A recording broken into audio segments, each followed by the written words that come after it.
आज हमारे अध्ययन का विषय है संवैधानिक विकास, है ना। कॉन्स्टिट्यूशनल डेवलपमेंट ऑफ इंडिया, है ना। भारत का संवैधानिक विकास कैसे हुआ। हम लोग जहाँ देखते हैं कि भारत के संविधान का निर्माण हुआ है, वहीं साथ ही साथ अनवरत इसका विकास भी हुआ है ना। और ये विकास एक लंबी प्रक्रिया के तहत हुआ। फर्स्ट ऑफ ऑल आप देखें कि अंग्रेज़ों ने बंगाल को अपनी कैप्चरिंग में लिया, है ना। और आफ्टर दैट आप देखें कि बंगाल के बाद क्रमशः बिहार और उड़ीसा को अपने नियंत्रण में लिया और फिर वो शेष भारत पर जो है शासन करने लगी। अब बंगाल में आधिपत्य करने के साथ और 1764 में बक्सर का युद्ध जीतने के बाद बंगाल, बिहार, उड़ीसा ये 3 प्रांत उनके नियंत्रण में आ गए। तो यहाँ आप देखें कि कंपनी व्यवसाय करने आई थी, लेकिन कंपनी में लूट खसोट बहुत ज़्यादा शुरू हो गई। और आफ्टर ऑल इधर आप देखें लॉर्ड क्लाइव ने दोहरा शासन लागू किया। उसने जो दीवानी थी वो सौंप दी किसको, फौजदारी और दीवानी मीर जाफ़र को दे दी, और ख़ास करके जो वित्त संबंधी मैटर्स थे वो अपने अंडर में रखे।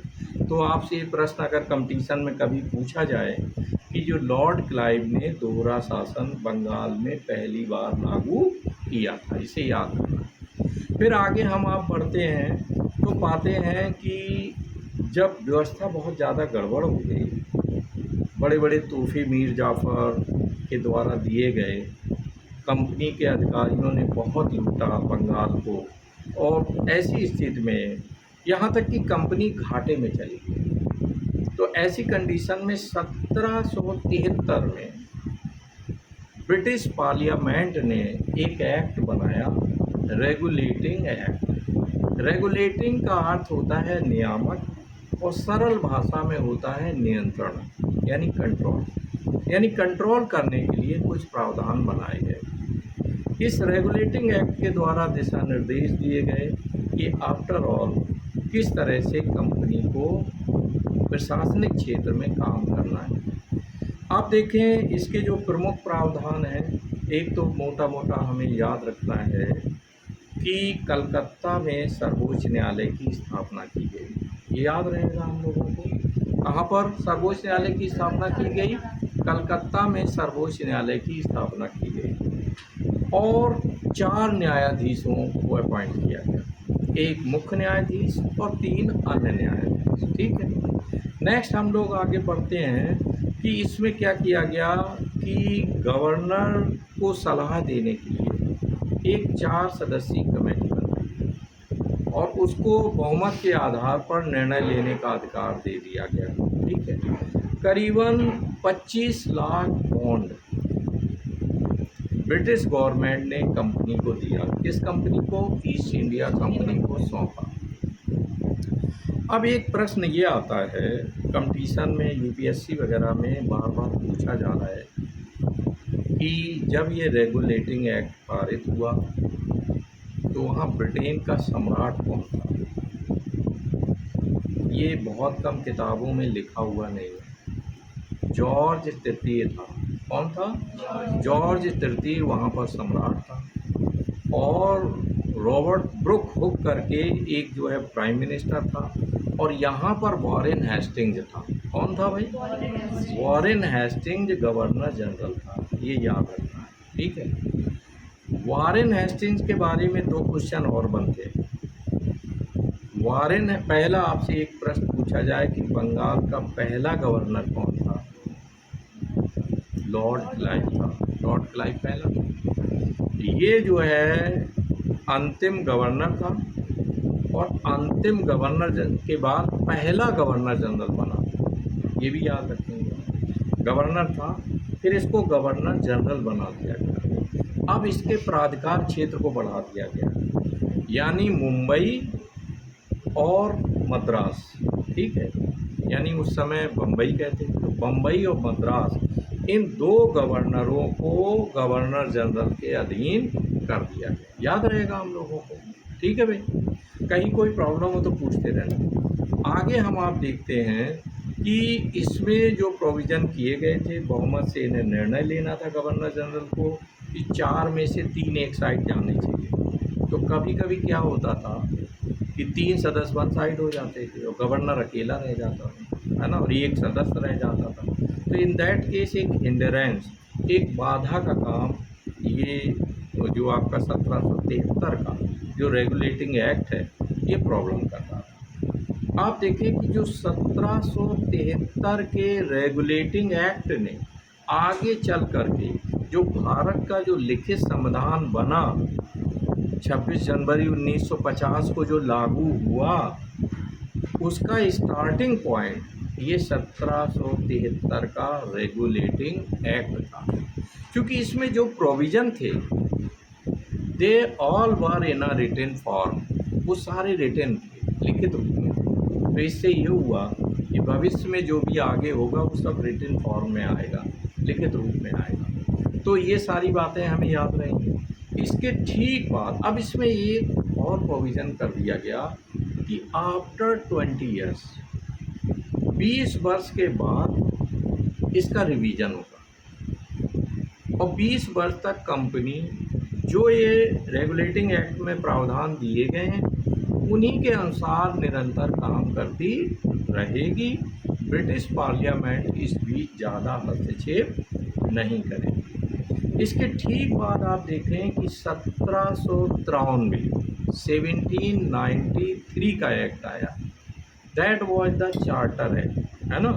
तो वो चार्टर एक्ट था। इसके ठीक 20 वर्ष बाद फिर एक एक्ट आया, वो कब आएगा? 1813 में आया। फिर ठीक 20 वर्ष बाद एक और चार्टर आया, वो 1833 में आया। फिर ठीक 20 वर्ष बाद एक और चार्टर एक्ट आया, अब कब आएगा? हाँ, और इसके बाद 1858 का भारत शासन अधिनियम आया, ब्रिटिश पार्लियामेंट के द्वारा आया और यहाँ पर ईस्ट इंडिया कंपनी के शासन को पूरी तरह से समाप्त कर दिया गया और ब्रिटिश पार्लियामेंट ने अपने नियंत्रण में शासन को ले लिया। तो अब हम आप देखें जो 1773 का रेगुलेटिंग एक्ट था, इसके बाद आप देखें पिट का इंडिया एक्ट आया 1784 में, याद रखना है। पिट वहाँ का प्रधानमंत्री था, तो उसी ने उसका फॉर्मेशन किया था, तो ये पिट का इंडिया एक्ट कहलाता है ना?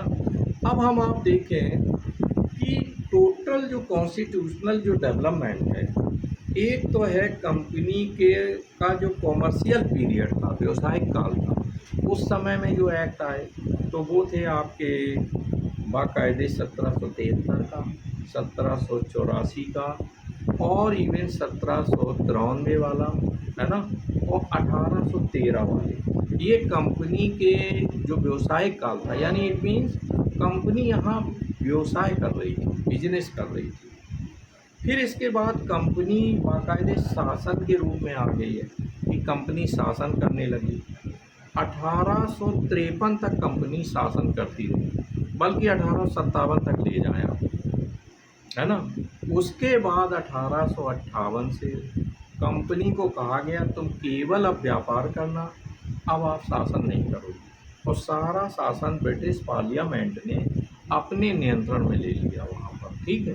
तो इस तरह से आप देखें पिट का इंडिया एक्ट का, इसमें पहली बार ये क्वेश्चन आ जाता है 1 लाख बॉन्ड ब्रिटिश गवर्नमेंट ने एजुकेशन के फील्ड में दिया, पुरस्कार वगैरह बांटने के लिए कि बेस्ट शिक्षक का पुरस्कार या विज्ञान संबंधी कुछ उपकरण वगैरह खरीदने हैं, तो उन सब के लिए लेबोरेटरीज वगैरह मेंटेन करने के लिए 1 लाख पाउंड खर्च किया, ठीक है? इसके बाद आप देखें कि जो 1813 का एक्ट आया उसमें इसका एरिया बढ़ा दिया गया, यानी खास करके अब क्या किया गया कि इंडिया के साथ साथ चाइना में भी ये बिजनेस कर सकते हैं, है ना? 1833 में भी इसको एक्सपेंड किया गया और ज़्यादा। और इसके बाद आप देखें यहाँ पर 1833 का जो एक्ट है उसके द्वारा लेजिस्लेचर को की पावर बढ़ाई गई। 1833 के द्वारा इंडियंस को अधिक से अधिक प्रवेश दिया गया लेजिस्लेचर में, और संवैधानिक पदों में भी जो है काफ़ी स्थान दिए गए।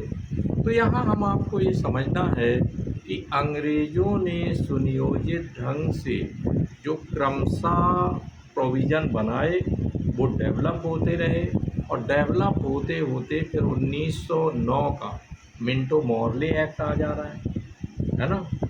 क्या था 1909 वाला अधिनियम, उसका नाम क्या था? Minto Morley act. मिंटो कौन था और मॉर्ले कौन था? Minto was the governor general, और मॉर्ले एक वहाँ एक निदेशक मंडल था, बोर्ड ऑफ डायरेक्टर्स था ब्रिटेन में। आप देखिए कैसे शासन चलता था इंडिया में। नीचे प्रांतों में गवर्नर थे, गवर्नर के ऊपर एक गवर्नर जनरल था, ठीक है। Governor were accountable to governor general, governor general was accountable to the secretary of India. वहाँ जो निदेशक मंडल का जो हेड था उसका नाम भारत सचिव था। क्या नाम था? भारत सचिव। वो उसके प्रति जवाबदेह था। और जो निदेशक मंडल था या जो भारत सचिव था, that was accountable to the parliament of Britain. वो ब्रिटेन की पार्लियामेंट के प्रति जिम्मेदार, उसे वहाँ पार्लियामेंट में जवाब देना पड़ता था कि इंडिया का शासन कैसा चल रहा है और ईस्ट इंडिया कंपनी वहाँ क्या कर रही है, डेवलपमेंट्स क्या है। तो इस तरह से हम आप देखें कि अंग्रेज़ों ने बहुत व्यवस्थित ढंग से यहाँ पर शासन किया। शुरुआत चरणों में बहुत लूट मार की, बाद में भी जारी रही सुनियोजित तरीके से। इस तरह से नहीं कि कुछ भी करने को है, बहुत व्यवस्थित ढंग से। जैसे उन्होंने अपने अधिकारियों की सैलरी बढ़ा दी बहुत ज़्यादा। इसके अलावा युद्ध संबंधी ज़्यादातर मोर्चों पर दुनिया में जहाँ जहाँ युद्ध हुए उनको इंडिया के खजाने से ही खर्च किया गया, और उनको दूर दराज एरियाज में जा कर के लड़ने के लिए भारतीयों को छोड़ दिया गया, जबकि ये राइट नहीं होना चाहिए। लेकिन we were slaves at that time, हम लोग गुलाम थे, कुछ कह भी नहीं सकते थे। तो यहाँ हम आप देखें कि 1873 का रेगुलेटिंग एक्ट और क्रमशः फिर 20-20 वर्ष के अंतराल से जो आए हैं वो सब हमें क्रम याद रहेगा। 1873 के बाद कौन सा? 1893 के बाद 1813, वो 1793, फिर 1813, फिर 1833, फिर 1853। अब आप देखें 1858 का जो अधिनियम है, 1858 का जो भारत शासन अधिनियम है, इस समय कौन थी रानी वहाँ की? विक्टोरिया। विक्टोरिया के बारे में हमें याद रखना है कि उसको पहली बार एक डिजीज हुई थी, हीमोफीलिया, और वो उसमें पाई गई थी। उसके बाद क्रमशः फिर आगे उस पर खोज हुई और मेडिसिन्स की रिसर्च हुई, तो उसको ये बीमारी थी। तो रानी विक्टोरिया ने, इस समय पूछा जाए गवर्नर कौन था, 1857 का जब स्वतंत्रता संग्राम हो रहा था तो भारत का गवर्नर जनरल कौन था? कौन था भाई? हाँ, अच्छा, भारत का प्रथम वायसराय कौन था? प्रथम वायसराय लॉर्ड डलहौजी के बाद कौन बना गवर्नर जनरल? क्यों भाई? याद है? लॉर्ड कैनिंग, राइट, इसको याद आ गया। लॉर्ड कैनिंग, याद रखना, नोट भी कर लिया करो। लॉर्ड कैनिंग अंतिम गवर्नर जनरल था और प्रथम वायसराय था, याद रहेगा हमें। क्यों भाई सामिया? कौन था? और प्रथम वायसराय। ये डिफरेंस क्या होता है गवर्नर जनरल और वायसराय? चूँकि 1857 के बाद 1858 का जो अधिनियम आया, इसमें पूरी तरह से भारत में ईस्ट इंडिया कंपनी के शासन को समाप्त कर दिया। इसलिए वहाँ तक जो सबसे बड़ा अधिकारी था उसका नाम होता था गवर्नर जनरल। अब शासन सत्ता सीधे ब्रिटेन के क्राउन के अधीन चली गई। ब्रिटेन के क्राउन, राजा या रानी, उसके अंडर में चली गई। तो उसका जो प्रतिनिधि है, जो रिप्रेजेंटेटिव है, उसको वॉयसराय कहा जाने लगता है। अब आप देखना, केवल इतना टर्म का खेल है। जो गवर्नर जनरल के काम थे वही वॉयसराय के काम थे, लेकिन अब चूंकि शासन व्यवस्था का रूप बदल गया है ना, तो इन दैट केस उसको क्या कहा जाने लगा, वॉयसराय, और वो ब्रिटिश क्राउन के प्रति अकाउंटेबल हो गया, है ना। क्लियर हुआ। ये इंटरव्यू में कभी पूछा जा सकता है कि अंतिम गवर्नर जनरल लॉर्ड कैनिंग था, यही प्रथम वॉयसराय हो गया। क्या काम में अंतर था दोनों उसमें? तो गवर्नर जनरल का काम जो था वही वॉयसराय का काम था। चूँकि शासन सत्ता ब्रिटिश क्राउन के अधीन चली गई थी, तो इन दैट केस आप देखें कि उसमें जो टर्मोलॉजी है, जो शब्द है, वो चेंज हो गया। ठीक है। अब आप देखें, रानी विक्टोरिया ने डिक्लेरेशन किया, एक घोषणा पत्र भेजा गया। लॉर्ड कैनिंग ने उसे संगम के किनारे अकबर द्वारा निर्मित जो किला है उसमें सारे राजाओं को इंडिया के इनवाइटेड किया गया।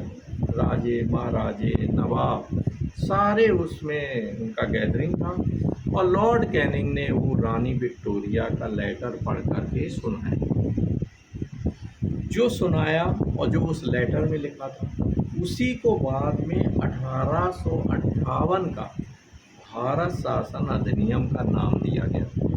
उसमें कहा गया था कि अब ईस्ट इंडिया कंपनी या ब्रिटेन का जो शासन है वो राजे महाराजाओं के साथ, नवाबों के साथ किसी भी तरह का कोई भेदभाव नहीं करेगा।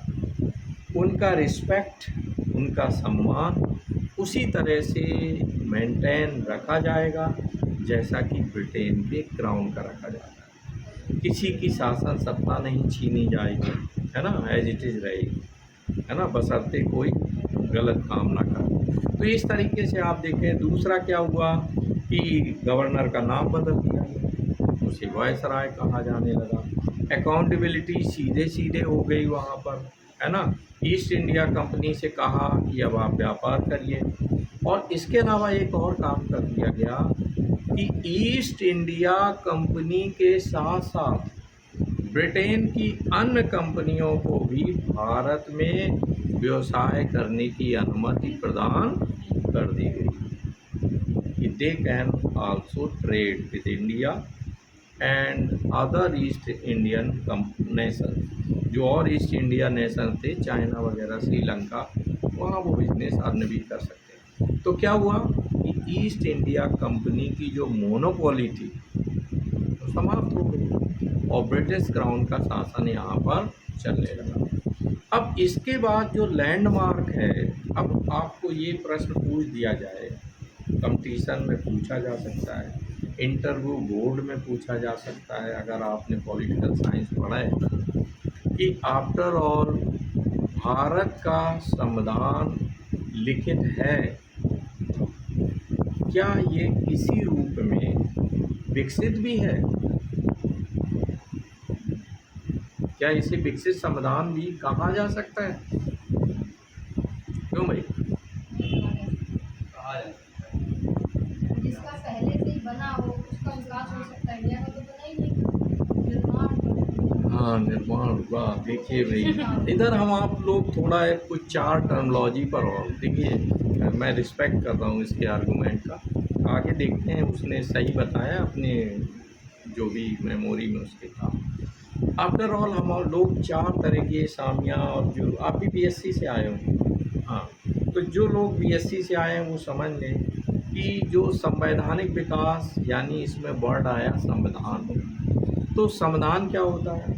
संविधान लिखित या अलिखित एक डॉक्यूमेंट होता है ना, एक प्रलेख होता है जिसके आधार पर शासन व्यवस्था किसी देश की संचालित होती है। अब संविधान चार तरह के होते हैं। कितने तरह के होते हैं? लिखित, अलिखित, विकसित, निर्मित। ये चार टर्मोलॉजी और याद रखनी है, ठीक है। निर्मित संविधान वो होता है जिसका एक निश्चित पीरियड में, जैसा इसने अभी बोला इसलिए मुझे क्लियर करना पड़ा, निर्मित संविधान वो होता है जिसका निर्माण एक निश्चित समय में एक संविधान सभा के द्वारा जब निर्माण किया जाता है तो उसे निर्मित संविधान कहा जाता है। हमारे देश के संविधान का निर्माण एक संविधान सभा के अंतर्गत जो प्रारूप समिति थी जिसके हेड डॉक्टर भीमराव अम्बेडकर थे, उनकी देख रेख में संविधान का निर्माण किया गया। ठीक है, तो ये निर्मित। विकसित क्या होता है? एक लंबे कालखंड में धीरे धीरे स्लोली फॉर्म में, है ना, प्रावधान जुड़ते रहें और आफ्टर ऑल एक संविधान का रूप हमारे सामने आ जाए तो उसे विकसित संविधान कहा जाता है। जैसे ब्रिटेन का संविधान, अमेरिका और भारत, फ्रांस, इन सभी के संविधान लिखे हैं। दुनिया में ज़्यादातर लिखे संविधान हैं, याद रहे। अब आया दूसरा कि लचीला संविधान और कठोर संविधान। अभी लिखित अलिखित और हो गया। लिखित संविधान जो पूरी तरह लिखा हो, यानी अधिकांश भाग लिखा हो, पूरी तरह नहीं कहे, जिसका ये अच्छा शब्द है, अधिकांश भाग लिखा हुआ हो तो वो लिखित संविधान, और जिसका अधिकांश भाग ना लिखा हुआ हो वो अलिखित संविधान, अनरिटन कॉन्स्टिट्यूशन। अब आया लचीला और कठोर संविधान। ये क्या होते हैं? हमारा संविधान लचीला है, कठोर का समन्वय है। तो लचीला संविधान क्या होता है? जिस संविधान में जो प्रावधान है उनमें संशोधन करना आसान हो तो उसे लचीला संविधान कहेंगे। ठीक है, और जिसमें संशोधन करना कठिन हो, प्रोसेस टिपिकल हो, तो उसे कठोर संविधान। ठीक है, तो हम ये क्लियर हो गया। अब जो बात जो समझनी है अंदर से गहराई वाली, ये बात सही है कि हमारा संविधान निर्मित है और एक संविधान सभा ने इसका निर्माण किया है, लेकिन जो संविधान हमारा निर्मित हुआ है उसमें करीबन 250 अनुच्छेद 1935 के भारत शासन अधिनियम से लिए गए हैं, और 35 का जो भारत शासन अधिनियम है वो ऋणी है, यानी वो शुक्रगुजार है 1919 के भारत शासन अधिनियम का। 1935 में बहुत सारी बातें 1919 के अधिनियम से आई। 1919 के अधिनियम में जो बातें थी वो 1909 के अधिनियम से आई, और 1909 के अधिनियम में जो बातें थी वो पीछे जो तमाम चार्टर एक्ट आए 20-20 साल के अंदर में उनसे आई। तो ये क्या कहेंगे कि विकास भी हुआ है कि नहीं हुआ? नहीं तो 250 अनुच्छेद हमारे संविधान में बाबा साहब ने सीधे 1935 के संविधान से उठाकर वहाँ रख दिए, हल्का फुल्का संशोधन किया, थोड़ा बहुत बदलाव किया, है ना, कुछ एज इट इज रख दिए, कुछ में बदलाव किया गया, थोड़ा बहुत बाकी है। ठीक है, तो अब हम क्या कहेंगे कि निर्मित के साथ साथ ये विकसित भी है, जभी तो हम संवैधानिक विकास पढ़ रहे हैं। क्यों भाई? अब इसमें कई किताबें ऐसा रहता है इधर उधर से नकल मार देते, तो दे लॉजिकली डोंट थिंक, वो थिंक ही नहीं करते, कि उस पर आर्गूमेंटेशन नहीं होता। नहीं, अदरवाइज ये क्लियर हो जाएगा कि निर्मित तो है, विकसित भी है, नहीं तो हमने ना लिए होते प्रोविज़न तो ना होता विकसित, है ना। चलें आगे हम आप पढ़ें कि क्रमशः जो है अंग्रेज़ों ने जैसे जैसे भारतीयों द्वारा जो डिमांड होती गई वैसे वैसे वो भारतीयों को रोटी का टुकड़ा जो है फेंकते रहते, यानी संवैधानिक प्रावधान में बदलाव करते रहते थे। 1909 का जो अधिनियम था जिसको मिंटो ने तैयार किया, मॉर्ले भी उसमें सहभागी था, और आप देखें कि 1909 का जो भारत शासन अधिनियम था इसने बाद में भारत का विभाजन कराने की नींव रखी। याद रहेगा ये, आपसे पूछा जाए वो कौन सा अधिनियम था जिसने बाद में पाकिस्तान हमारे देश से अलग हुआ, उसके विभाजन का फाउंडेशन कब रख दिया गया था? 1909 के भारत शासन अधिनियम, है ना। Who was accountable to the partition of India? एक प्रश्न आता है, बहुत हवा में उछलता रहता है कि भारत के विभाजन के लिए कौन जिम्मेदार है। कोई कहता है गांधी बप्पा, यानी गांधी जी, राष्ट्रपिता जी जिम्मेदार है। कोई कहते हैं मोहम्मद अली जिन्ना जी, कोई कहता है पंडित नेहरू भी बराबर से जिम्मेदार है, कोई कहता है कांग्रेस जिम्मेदार है, लेकिन ये कोई नहीं कहता है कि अंग्रेज जिम्मेदार है। कौन जिम्मेदार है? अंग्रेज। अंग्रेजों ने इन सभी के कंधे पे बंदूक रखी और फायर कर दिया और देश का विभाजन हो गया। क्योंकि 1909 का जो भारत शासन अधिनियम था, इसमें सांप्रदायिकता का बीज बोया गया था, है ना। इसमें कहा गया था कि हिंदू जनता और मुस्लिम जनता ये अपने अपने धर्म के लोगों को वोट देगी, यानी हिंदू प्रतिनिधि को मुस्लिम नहीं देंगे और मुस्लिम प्रतिनिधि को हिंदू जनसंख्या वोट नहीं देगी, ठीक है। और इसे निरंतर 1919 के अधिनियम में, 1935 के अधिनियम में बाकायदे बढ़ाया गया। और आप देखो 1909 के पहले इसी लॉर्ड मिंटो ने 1906 में मुस्लिम लीग का गठन कराया। वो बात अलग है कि ढाका के नवाब कौन थे भाई? सलीमुल्लाह खां, आगा खां, इन लोगों ने मुस्लिम लीग का जन्म दिया 1906 में। लेकिन उसमें बाकायदे बंदूक किसके हाथ में थी? Lord Minto. लॉर्ड मिंटो ने बाकायदे चाय पार्टी बुलाई और उस चाय पार्टी में समझाया, क्या समझाया? कि कांग्रेस पार्टी मूलतः हिंदुओं का दल है, तुम लोग अलग अपनी हंडी अलग लगाओ, अलग खिचड़ी बनाओ, आपकी कांग्रेस में नहीं पकेगी। तो आफ्टर ऑल आप देखते हैं इनकी बात समझ में आ गई और आफ्टर ऑल मुस्लिम लीग दल बन गया। कब बना? 1906 में। 1909 में इधर आप देखें दल बनवा दिया और 1909 में संवैधानिक जामा पहना दिया गया कि बाकायदे प्रोविज़न कर दिए कि अब एक दूसरे से लेना देना नहीं है। 1919 के अधिनियम में बाकायदे सांप्रदायिकता को और बढ़ाया गया, सिखों को अलग किया गया, हरिजनों को अलग किया गया कि ये भी अपने अपने प्रतिनिधि चुनेंगे, है ना। अंग्रेज़ों की मंशा देश के दो विभाजन करने की नहीं थी, 7 पार्ट में इंडिया को डिवाइड करना था, लेकिन वो अपने मंसूबों में सफल नहीं हुए। या अभी हमें नहीं लगता खालिस्तान की मांग बीच बीच में होने लगती? होती है ना। हाँ, और अगर गांधी जी बीच में ना आए होते तो एक और बनता हरजानिस्तान, जैसे पाकिस्तान बना था। क्योंकि बाबा साहब अड़े हुए थे कि हमें दलितों को अलग चाहिए, या तो अलग कर दो या अंग्रेज़ तुम लोग बने रहो, अन्यथा ये उच्च जातियां हमको जो है फिर उसी अवस्था में पहुंचा देंगी, यानी मलिन बस्तियों में रहने लगेंगे, हमें कोई अधिकार नहीं मिलेंगे। तो आफ्टर ऑल आप देखें कि अंग्रेज़ों की मंशा ज़्यादा डिवीज़न करने की थी। अब गांधी जी पे जो आरोप लगाया जाता है वो गलत है। गांधी जी ने तो सभी को बचा लिया, बाबा साहब से पूना समझौता कर लिया। कब किया था भाई? 1932 में पूना पैक्ट हुआ और उसमें कहा, गांधी जी नहीं चाहते थे कि हरिजन जो है हिंदुओं से अलग हो।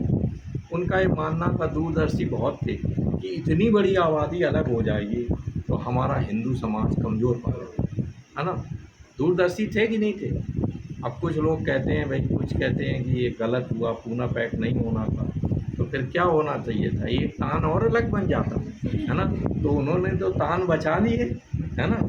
और आफ्टर ऑल आप देखें पाकिस्तान के बारे में उनकी जो वर्डिंग थी कि पाकिस्तान का बंटवारा मेरी लाश के ऊपर से होगा, पहले मुझे मार दो फिर पाकिस्तान बनाओ। लेकिन हमारे यहाँ के जो लोकप्रिय जनप्रिय नेता थे वो गांधी जी को बराबर समझाने में लगे थे कि बापू अब केवल और केवल सॉल्यूशन पार्टीशन भी है, जिसमें पंडित जवाहरलाल नेहरू भी थे, सरदार वल्लभ भाई पटेल भी थे। ये समझाने में लगे थे कि पार्टीशन हो जाने पर देश का बहुत कुछ जो बीमारी है, रोग है, वो खत्म हो जाए, सांप्रदायिक रोग खत्म हो जाए। क्या खत्म हो गया? तो आफ्टर ऑल गांधी को मजबूर किया गया। उस समय की एक पुस्तक जो अबुल कलाम आज़ाद ने लिखी, मौलाना अबुल कलाम आज़ाद ने, इंडिया विंस फ्रीडम, उसमें उन्होंने पूरा कच्चा चिट्ठा खोल के रख दिया। मैंने पढ़ा उसको 2-3 बार। उसमें साफ साफ लिखा है कि इन नेताओं की मंशा नहीं थी। गांधी जी तो कह ही रहे थे कि पहले मुझे मार दो, फिर देश का बंटवारा कर दो। तो दैट्स ऑल अबाउट टुडे। फिर 1909 का भारत शासन अधिनियम, 1919 और 1935 का भारत शासन अधिनियम, इसको आगे के लेक्चर में आपके साथ कवर किया जाए।